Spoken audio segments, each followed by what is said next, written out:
It's challenging to pinpoint the exact moment when a marriage starts to decline, particularly when it's been founded on unwavering trust for decades. The revelation from my wife hit me unexpectedly. She confessed her love for a man she had just met, shattering the foundation of our 23-year marriage. A confession left me feeling devastated and shattered. Yet, it was her subsequent revelation that truly fooled me, recording that scene from The Godfather, where Michael Corden is captivated by a woman in Italy. His Sicilian bodyguards, noting his love-struck state. It's not merely a fictional portrayal. I witnessed something akin to it firsthand, though I failed to recognize it at the time. It wasn't me who evokes such intense feelings in my wife. It was another man reflecting on the past 23 years of our marriage. I realized it marked the beginning of the end for what I had believed to be a perfect life.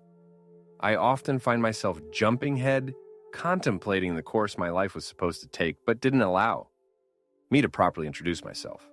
I'm Noah Robinson, 49 years old, residing in a quaint Midwestern city, about 3 hours away from Chicago by profession. I'm an accountant working for a prominent national firm. While the work can sometimes be monotonous, the compensation makes it worth it. Typically, aside from the bustling periods in March and April, I maintain a standard 40-hour work week until about a year and a half ago. I was married to my former spouse, and I have a daughter named Elizabeth, who is now 23, married herself with a child, and living in Denver. After 24 years of marriage, my ex and I became another statistic of divorce. Despite what I thought for 23 miraculous years, as I mentioned, my encounter with Liz dates back to my sophomore year at IA State University. Liz was also sophomore, having transferred to my dormitory after her freshman year.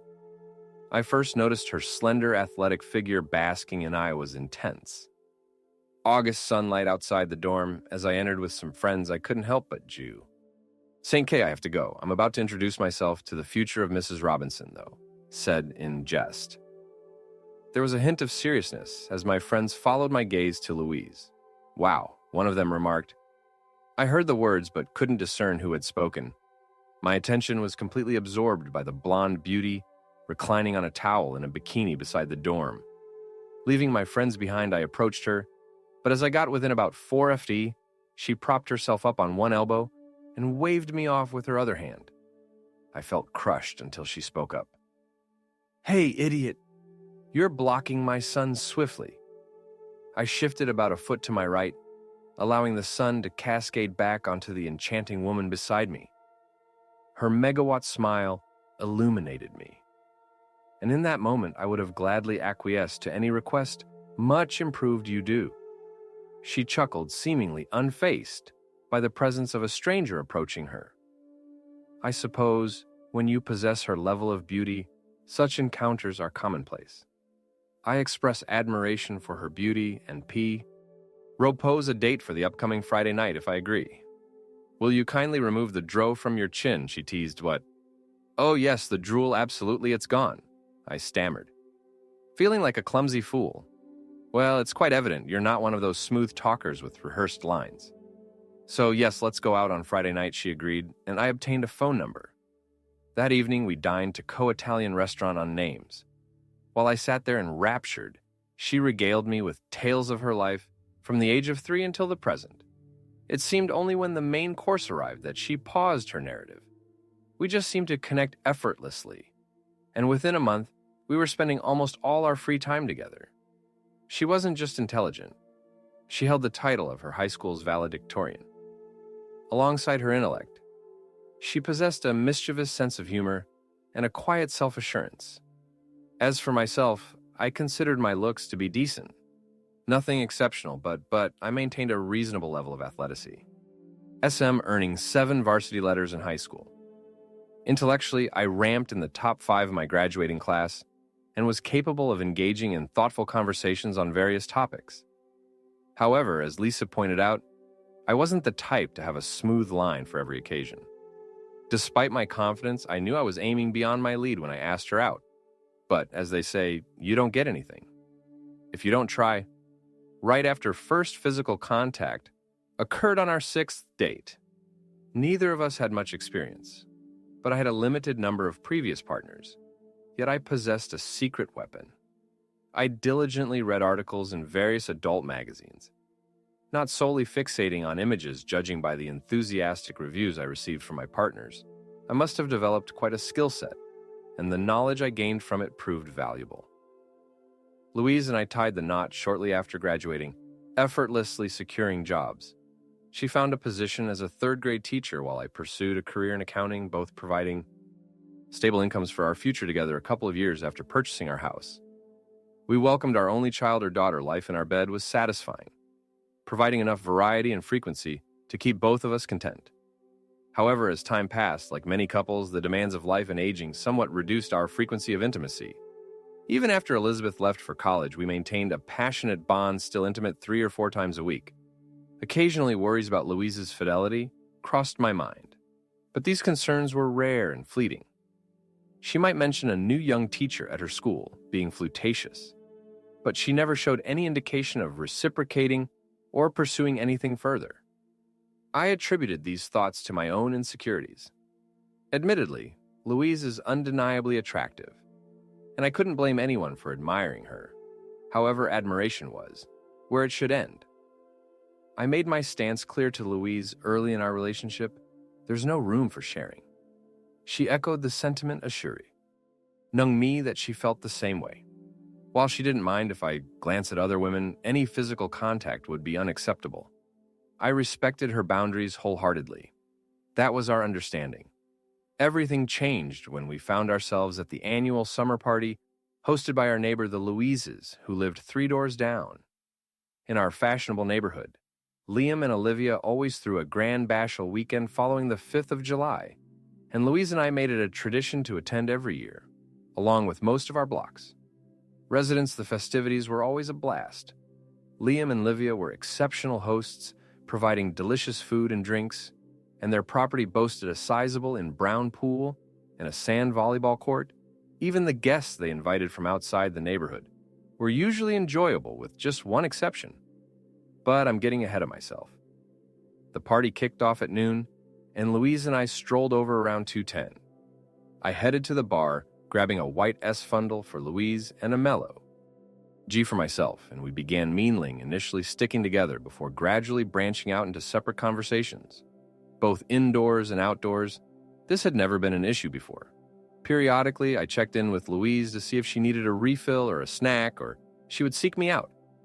Typically, we bid each other farewell with a quick peck on the lips.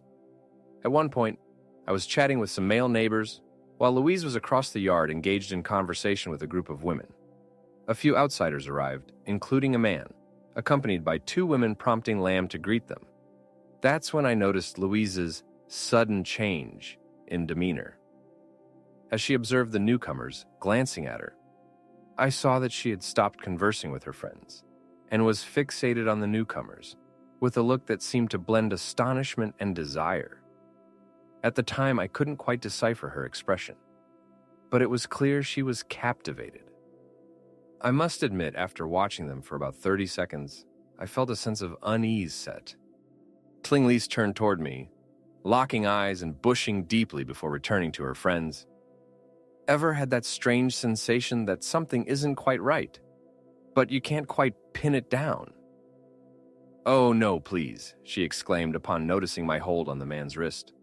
"No, meet Pascal Destel. He teaches European literature at the college, and joined last year. He's French, and he didn't overstep any boundaries, so I didn't object to his hand placement." The others in the group nodded in agreement, prompting me to release Pascal's wrist and offer a firm handshake, exerting some pressure to assert dominance. Lisa then introduced me to the rest of the group, almost as an afterthought. "I thought you might need a refill," I remarked as I handed Lisa a glass of wine, fixing my gaze on Pascal. "You're so thoughtful, my dear husband," she replied, emphasizing Pascal the French way. Pascal struck me as a typical Euro type. I must admit he was rather good look, around 32 years old, standing about 6 feet tall, and weighing approximately 70. He sported a scruffy 3-day beard, and had hair that seemed undecided between being long and needing a trim. His English carried a distinct French accent, leading me to speculate that he might be romantically involved with half of his students, regardless of gender. After the introductions, Pascal resumed discussing Victor Hugo or someone similar, and feeling satisfied that I had made my presence known, I wandered back outside to the yard, and eventually, Lise and Pascal joined us in the backyard for the start of the S volleyball game. I was always heavily involved in these matches as we played on the winner's court. My team saw plenty of action. A decent crowd usually gathered on the deck, observing from a safe distance where my wife had settled with Pascal by her side. I was too grossed in the game to pay them much heed, but I did catch glimpses of them engaging in friendly gestures, such as touching arms and sharing smile, and even witnessing an occasional blush from my wife every now and then. I'd wave over to her, and she'd wave back. My team secured multiple victories and continued to dominate the court for an hour. However, I realized that Louis and Pascal were no longer in their seats, scanning the bar and drill area. I couldn't spot them either. Sensing something amiss, I convinced one of the other players to take my place, citing fatigue in my 48-year-old legs and a desperate need for a beer. As I departed, I endured good and teasing about my age. Maintaining the charade, I headed to the bar for another mitobe, then wandered aimlessly around the yard before eventually entering the house. I searched through every accessible room and strained to listen at the closed doors, but found no trace of Louise or Pascal. Eventually, I approached the hostess, Olivia, and casually inquired if she had seen my wife recently. Sure, she and Pascal went outside to check something in his car. Olivia replied, "Emily, which car does he drive?" I asked, a hint of irritation creeping into my tone. Realization dawned on Olivia, with over 14. Years of friendship and neighborly tease, she adopted a concerned expression and responded, "He drives a gray Jeep." I stepped outside and glanced in both directions down the street. There was no sign of the Saab. Just then, Olivia joined me in the driveway. "I'm sure it's nothing." "No," she said in a soothing tone. "They probably just went over to the college for a moment." "Yeah, thanks." "Probably nothing," I replied, lacking conviction, and then walked away. The local college was only 7 minutes from our house. I decided to check it out myself. I drove to the school and come through every parking lot. There had no Jeep. I tried calling Louise's cell, but it went straight to voicemail, indicating she was either busy or her phone was off. I left a message followed by 4 more over the next hour. While I waited at home, I also reached out to her parents and her sister, asking if they had heard from her. That day, they all said no. That's when a quote came to mind. "Once you them make the impossible, whatever remains, no matter how you improbable must be the truth." I settled into my S in the family room, fixating on the empty, oversized screen for what felt like an eternity. There was no need to power up the television. The vivid images of my stunning wife being passionately involved with that Frenchman played relentlessly in my mind. Why did we bother rescuing that country in 2 world wars? We might as well have left it to the Germans. Sleep eluded me throughout the night as I remained glued to the chair, my gaze fixed on the silent TV. I half anticipated Louise's return in the dead of night. But as the hours passed without her arrival, I entertained the unsettling thought that Pascal might have been involved in a car accident with Louise as his passenger by 7 Ogay. Unable to wait any longer, I dialed the local sheriff's office, identifying myself and inquiring about any accidents over there. Disappointingly, they reported none. I made 4 more attempts to call Louise's phone, but each time I received no response as noon approached. I heard a car pull up in the driveway, indicated by the sound of a single door slamming shut. Approximately 50 seconds later, Louise inserted her key into the lock, opened the door, and entered. A few moments later, she noticed me in the family room and silently seated herself on the sofa across the room. Any lingering doubts I had about their activities were dispelled by her appearance. At least she had the decency to face me before returning home. Her long blonde hair, which had been loose yesterday, was now pulled back into a dark ponytail, and she wore no makeup. She was dressed in the same yellow sundress as the day before, and her chest, shoulders, and arms had a pinkish glow. She bed the satisfied expression of someone who had been, though roughly fulfilled, and I must admit, she looked stunning. There was no trace of remorse or guilt on her face. If anything, she seemed to wear a smug smirk. Nice of you to show up. Did you have a good time last night and this morning? I sneered. Actually, I did, she replied smugly. That wasn't the response I anticipated. Listen, no. She continued calmly. Have you ever experienced an incredible physical and emotional connection with someone from the moment you laid eyes on them? It's almost electrifying and miraculous and incredible. Yet I responded promptly. I married that woman. Her composed demeanor shattered, revealing a hint of recognition in her eyes. Breaking through her calm fade, I found mine yesterday. She said, I can't explain it. I need him. I love him just like that. Are you out of your mind? I screamed. You're willing to throw away 23 years of marriage over a feeling. Did I mean nothing to you? I'm not sure why. She didn't anticipate my outburst. She began sobbing uncontrollably when I exploded, but I remained indifferent. I do love you, no, she finally managed to say through her tears. Our time together has been miraculous, but the connection I have with him is just incredible. I love you, but I'm in love with him. It's incredible. I understand. Give me some time to adjust, and I'll throw you a celebration. I snapped at her. So, should we start the divorce process, or do you want to, I asked. We split everything evenly, including selling the house. I don't think we need to rush into divorce just yet. She replied, her voice tinged with exasperation.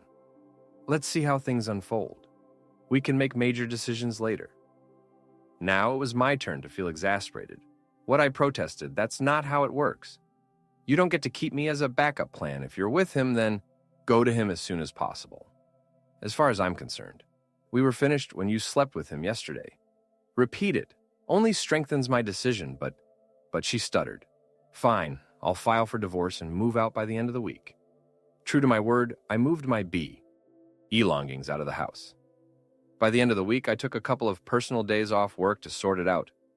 While I was loading my pickup one evening, Liam and Olivia Lewis approached me and apologized for inviting Pascal to their party. I stopped them, politely, reminding them that they couldn't have predicted Louise's actions. Still, they felt somewhat responsible. I contacted my attorney and prepared the divorce papers, and Oise was served within a month.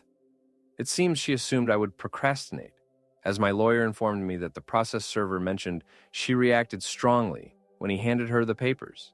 This might explain why she appeared at my new apartment just 3 days later and forcefully entered when I answered the doorbell. How could you initiate this if you truly love me? As you claim, she exclaimed as she entered my apartment. Initially shocked, I quickly regained composure as anger surged within me. Are you sincerely oblivious? I retorted inly. You're involved with another man. What did you anticipate my response to be? I might love you, but I won't willingly accept being made a cult. And if this doesn't work out, what am I supposed to do? Then just grant me some time. I'll turn to you and be the perfect wife we can grow old together. She pleaded. You're living in a fantasy. I countered sharply. I'm not granting you permission to pursue your ideal partner while you decide if it suits you. Furthermore, if he's truly your ideal partner, why would it not work out? Pascal is currently going through a divorce with his wife, and they're dealing with some financial matters. She continued to stammer before I eventually demanded that she leave my apartment, or I would forcibly remove her. Louise and her lawyer attempted to delay the proceedings as much as possible. Meanwhile, Mr. Miracle moved into my former house and assumed my position 4 months later as I exited Chez Michel's with a colleague following a business dinner. I spotted a familiar Jew making their way to the door, Pascal, and a visibly pregnant Elle. She appeared to be approximately 3 months pregnant. I halted in surprise, blocking their entry. Oh my God, I whispered. My companion paused beside me, clearly bewildered as the four of us stood face to face. Aiden, I'd like you to meet my wife, at least for a few more months, and her lover, Pascal Deso. I said Eden found himself in the awkward position of needing to maintain politeness in a highly uncomfortable scenario. I thought he handled it admirably. Ari stammered, "She's pregnant, is that yours?" "That's definitely his." I responded cheerfully, "You're all." "No, you know," Louise remarked casually as she and Pascal passed by us and entered the restaurant. Later, Olivia Lewis informed me that Louise was indeed 3 months pregnant. Evidently, Louise had decided to stop using birth control because she thought highly of Pascal and wanted to have his child. Good luck with that. I remarked to Olivia the divorce was finalized several months later, and 2 months after that, Louise gave birth to a son. Naturally, they named him Pascal Jr., perhaps as a testament to Pascal's perceived greatness. Our daughter Elizabeth wasn't thrilled about Louise's decision to have another child, especially given the circumstances of our separation and the fact that I wasn't the father. I was proud of Elizabeth for supporting me in this situation. Although I knew Louise had the baby, I hadn't spoken to her or seen her since our encounter at the restaurant. Months prior, it was inevitable that our paths would cross again, given that we both lived in the same town. But I was taken back the first time I saw her after the birth. The weight gain didn't suit her, and it seemed like the experience had taken a toll on her 47-year-old body. I almost didn't recognize the somewhat grandmotherly figure, pushing a stroller with a toddler in it at the local mall. Come on, no. There's no need to be so rude. A familiar voice called out as I hurried past them one Saturday afternoon. I abruptly halted my steps, unable to resist the urge, and took a slow, almost enigmatic second look of the woman and the baby before me. Oh no, it was Louise and her son. "Hey there," long time I managed to say, trying to compose myself. "Hey to you too," she replied.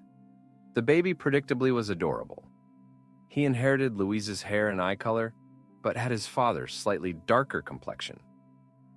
"Wow, he's absolutely gorgeous," I remarked sincerely. Louise blushed lightly and thanked me for the compliment. "It's been a while since we've crossed paths, and well, seeing you with a stroller."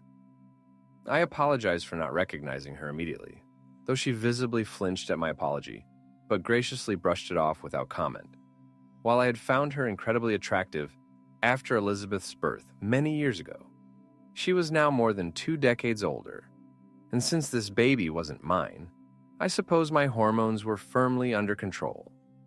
We exchanged friendly conversation for a few more minutes, mostly about her struggles with sleep deprivation. I sensed a hint of genuine sadness, a sentiment she never exhibited. After Elizabeth's birth, eventually, I made my excuses and left to resume my shopping for the items I had originally set out to buy. The next encounter with Louise occurred at the Lewis's summer gathering. About half a year later, Liam and Olivia had always felt remorseful that Louise had met Pascal at their party. But I reassured them then, and truly meant it, that I didn't hold them responsible for Louise's regrettable choice. Nevertheless, Olivia persisted in trying to set me up with her single and divorced acquaintances. I must admit some of his introductions were quite promising. Despite skipping the last 2 summer parties, they continued to extend in invitations. This time, I decided to attend.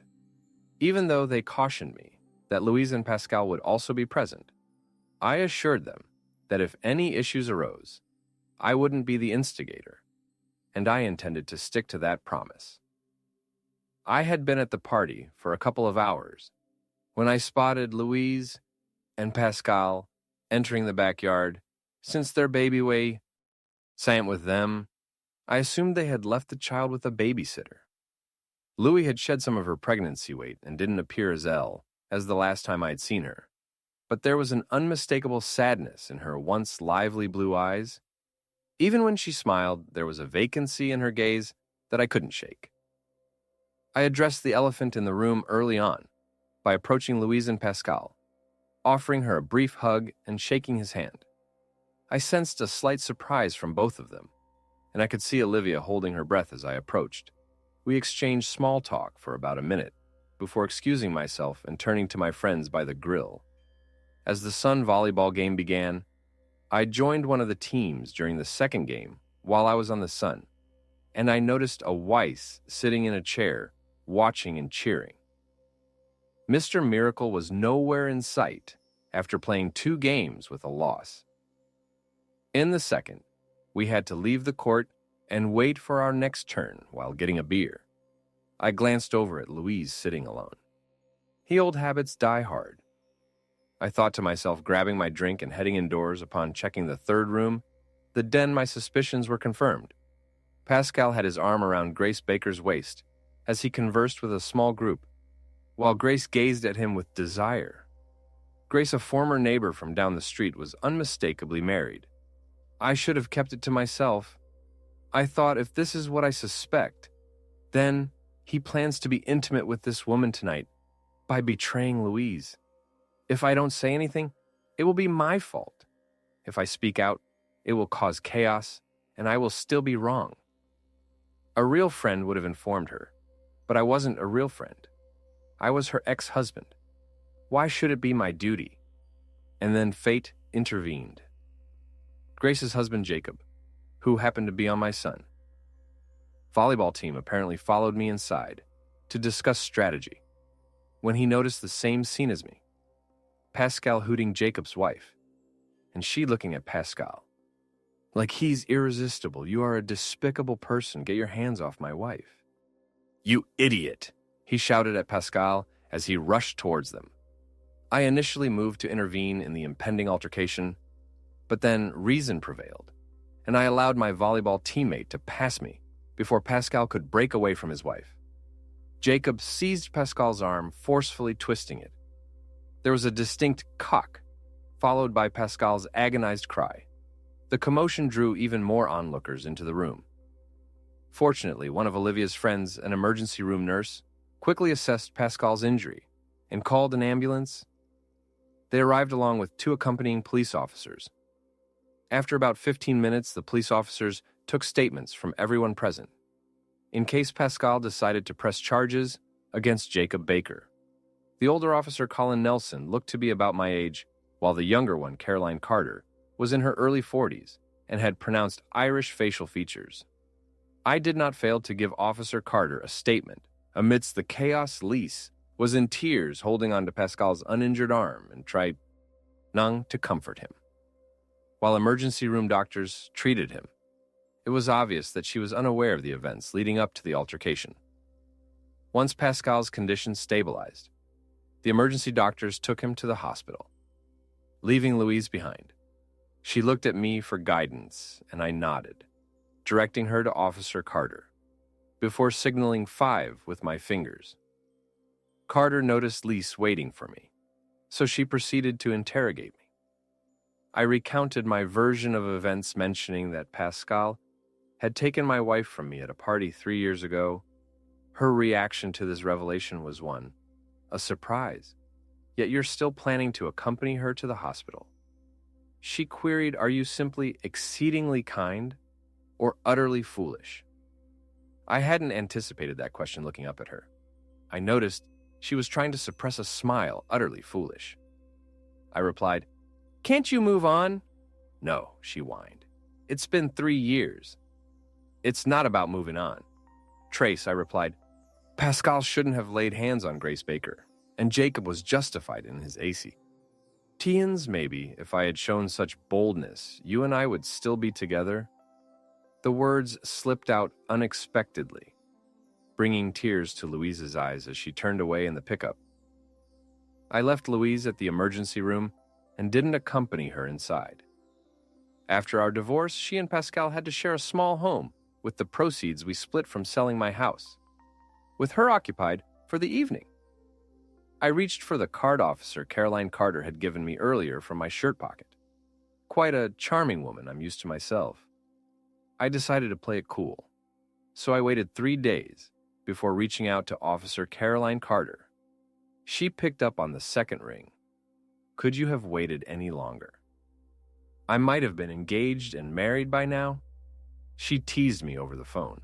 Perhaps you're right, but rushing things won't make you the next and last Miss No Robinson. I retorted. Now I goes being cheeky, she shot back. How do you know I'll even say yes when you ask me out? I know I'm not interested in going to any Irish pub for a D.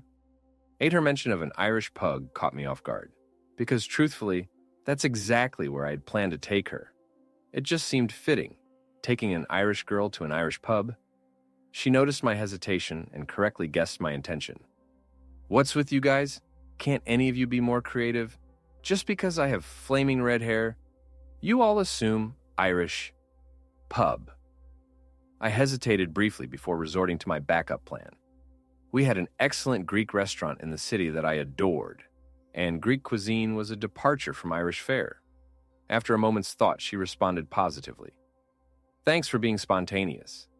She said, when I pass on the Irish pub, most guys default to Asian, but I'm not a fan of food that resembles a haven for cockroaches. I burst into laughter at her remark, sensing a connection that could last a lifetime. We conversed for another hour, covering a range of topics. I learned that she was actually 44 years old, divorced for 9 years. Due to her ex-infidelity, she had a son attending Michigan St. University as a sophomore, studying pre-law. Saturday night's dinner was exceptional, accompanied by Miracle Company.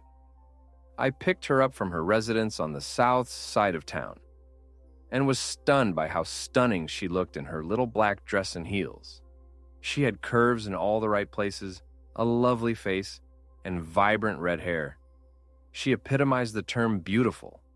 We had one of those meandering conversations that seemed to touch on everything, and yet nothing at all. Her voice was so captivating, I could have listened to it all night. She didn't seem to be in a rush to settle down with her husband, much like I wasn't eager to hurry into finding a wife.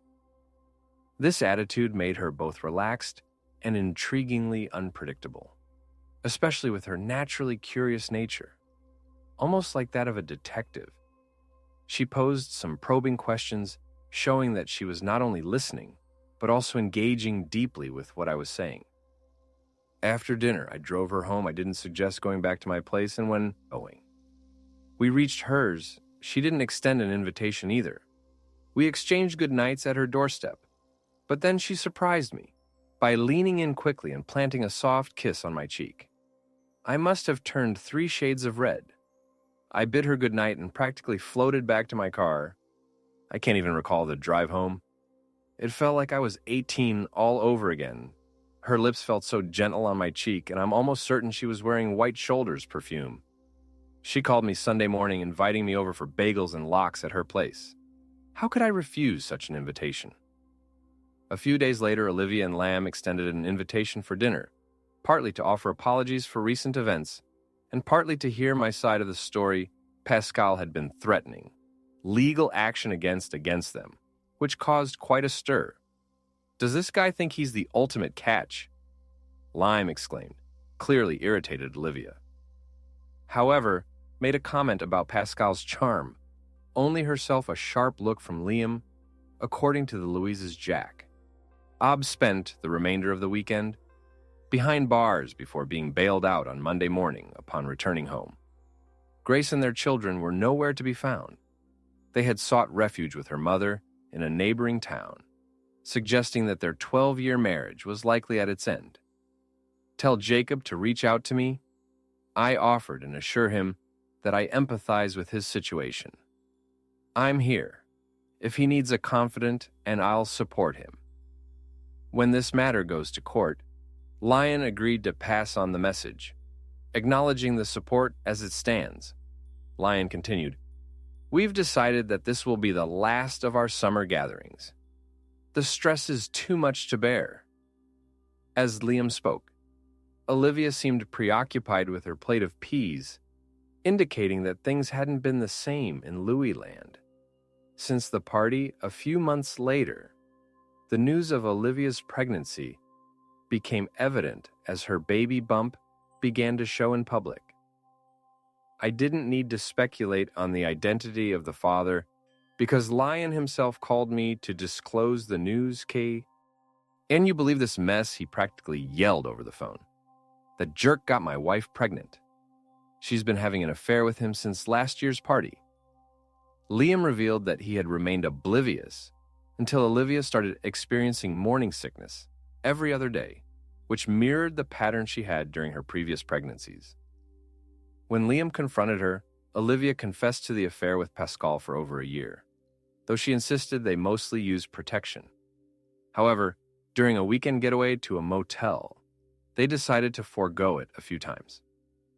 After this revelation, Liam jokingly asked for a referral to my attorney, joking about a friends and family discount, according to Liam. Pascal and Olivia had relocated to an apartment near the campus, leaving Louis and her son to manage on their own. "It's not my issue," I retorted. Little did I anticipate the complexities of the female psyche, as I pondered over lunch at a NE by McDonald's, approaching my table with her son in town, their hands intertwined. "Louis." He placed her lunch tray on the table across from me. The child eagerly took the seat beside me. "Hi, Louise. Hi, kiddo." I greeted them. The toddler, now around 3 years old, extended a clean hand for a handshake, impressed by his attempt at maturity. I accepted his hand and shook it firmly. "Hello, sir," he said earnestly. "Hello." "Noah, Louise." "Chin in is growing so fast." I remarked to Louise, glancing at her son, "You might have a future 6-footer on your hands." From her expression, it was evident that Louise acknowledged my attempt to be cautious. Yet there was an underlying unease apparent on her face, suggesting that if she didn't address it soon, she might reach a breaking point. "Come on, just ask." I gently urged her, observing her son unwrap a cheeseburger. "Did you truly love me as much as you claim?" she began softly. "Because if you did, why didn't you fight for me?" "But Jacob did for Grace." "Why didn't you ask me to return, like someone who genuinely loved me?" "Why haven't you visited my house to check on me and my son, May? I'd even invite us over." I hadn't anticipated this was she implying it was my fault. I took a deep breath, trying to maintain composure and avoid an angry outburst. "Wow," I exhaled. "So it's all on me, really. You're the innocent victim here." As I spoke, my voice gradually rose in volume. This wasn't my intention. I needed to convey my point. "Wow," I exclaimed, raising my hand. "Remember when I removed Pascal's hand from your waist, and you insisted there was nothing going on, asking me not to cause trouble? I trusted you completely and didn't pursue it further. Forgive me for putting so much faith in you. If I had known then what I know now, I wouldn't have trusted you. I would have reacted differently, like Jacob did. But you, the person I trusted the most, lied to me, so I didn't fight for you. Then, when you returned home the next day at noon, what could I say? The damage was already done repeatedly by the looks of it. So what was there left to argue about? You had given yourself to another man and broken our vows. Here was nothing left for me to fight for. You made it crystal clear this was your decision alone, and I had no say in it.